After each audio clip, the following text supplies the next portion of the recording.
Hello everyone, and welcome back to the channel. If you're new here, don't forget to like, subscribe, and leave a comment. Today we're diving into two explosive developments rocking South African politics. On one end, we've got Julius Malema ramping up his anti-West rhetoric after claims of possible visa bans. On the other, chaos erupted at Luthuli House as ANC's Ntuli reportedly lashed out during a tense internal meeting. These two events may seem separate, but they're both signs of a political landscape under serious strain. Part 1, Malema's Soweto speech. Let's begin with Julius Malema. Over the weekend, he took the stage in Soweto, delivering a fiery speech to thousands of EFF supporters. This wasn't just a rally, it was a statement of defiance. Malema addressed reports that Western countries, including the UK, were considering placing him on a travel blacklist. But instead of backing down, he used the moment to double down on his radical, Pan-African message. Whether they deny me a visa or not, Soweto will never deny me a visa, he declared, met by loud applause. Malema framed the reported visa threat as proof that global powers were trying to silence African revolutionaries. He warned that colonial structures are alive and well, and that the West is terrified of independent African leaders. This is classic Malema, using controversy as fuel. He positioned himself not just as a South African politician, but as part of a larger global struggle against neocolonialism. He even took a jab at Elon Musk and Donald Trump, implying they are symbols of global elites working to preserve a world order that keeps Africa subjugated. It was dramatic, calculated, and effective. Malema's speech wasn't just for the crowd in Soweto, it was for every South African who feels left out of the promises of democracy. And by speaking from Soweto, the spiritual heart of the liberation struggle, he tapped into a powerful historical memory. He's not just calling for political change, he's calling for economic and psychological emancipation. Context, the bigger strategy. But there's more at play here. The EFF knows that the 2026 local government elections are fast approaching. Malema is building momentum, casting himself as the only leader brave enough to confront global injustice and domestic inequality. His message is simple: the ANC has sold out, the DA serves white capital, and only the EFF is willing to fight back. Malema's critics argue that his rhetoric is dangerous. They say it undermines diplomacy and risks isolating South Africa. If visa bans go through, it could limit Malema's ability to travel, meet leaders, or even represent his party abroad. But he doesn't seem worried. In fact, the idea of being banned only strengthens his narrative that he's a threat to the global status quo. Part 2, Chaos at Luthuli House. Now, let's shift to the ANC. While Malema was rallying crowds, the ruling party was dealing with its own crisis. Reports have emerged that senior ANC figure Ntuli erupted during a closed-door meeting at Luthuli House. He allegedly shouted at fellow NEC members, accused some of betrayal, and stormed out in frustration. This wasn't just an emotional outburst. According to insiders, Ntuli's frustration has been building for months.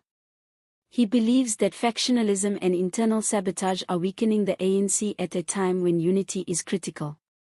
He reportedly warned that if the party continues on its current path, it will lose credibility with voters. Some NEC members were reportedly shocked by his behavior, calling it unbecoming. Others, however, sympathized with his message. The ANC has long been plagued by internal divisions, but few incidents have spilled into public view with such force. A disciplinary process may be coming, but the deeper issue is that the party appears to be cracking from the inside. Broader implications for ANC. What makes Ntuli's meltdown so important is that it reveals a party in crisis. The ANC is trying to gear up for elections while also dealing with service delivery failures, corruption scandals, and a growing disconnect from its base. Instead of focusing on solutions, top leaders are fighting among themselves. And this disunity is creating political space for parties like the EFF to grow. While the ANC is bogged down in internal meetings and disciplinary threats, Malema is out in the field, galvanizing the poor, the unemployed, and the disillusioned.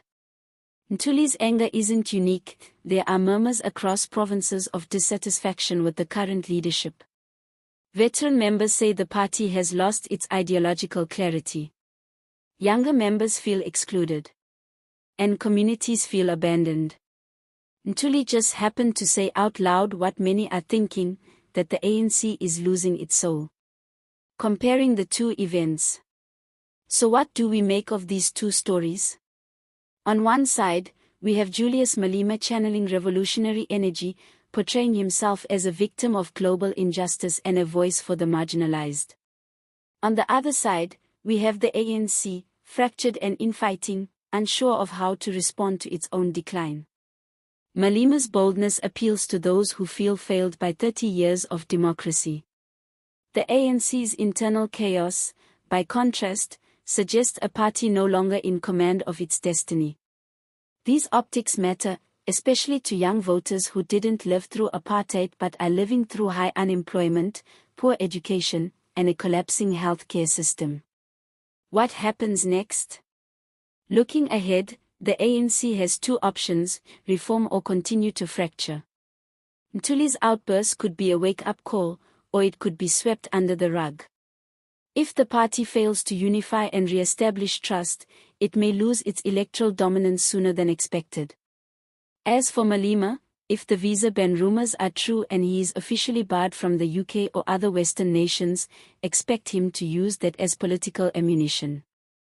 It would play directly into his narrative that the West fears radical African leadership.